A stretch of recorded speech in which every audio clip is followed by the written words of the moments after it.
So welcome to this channel. So today I mistakenly delete this PC icon. So today I'm going to tell you how you can restore it in simple language. You simply have to go to right click here. You can see here setting. Oh, okay, you can see personalize. Okay, go to here. Okay, after that you have to go to themes.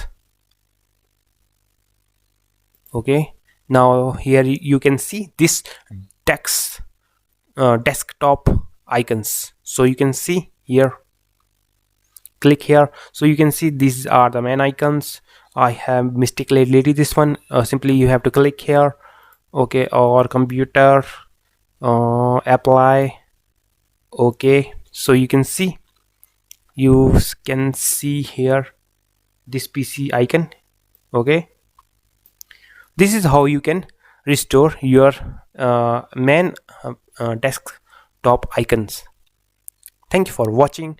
Like, share and subscribe. See you in next videos.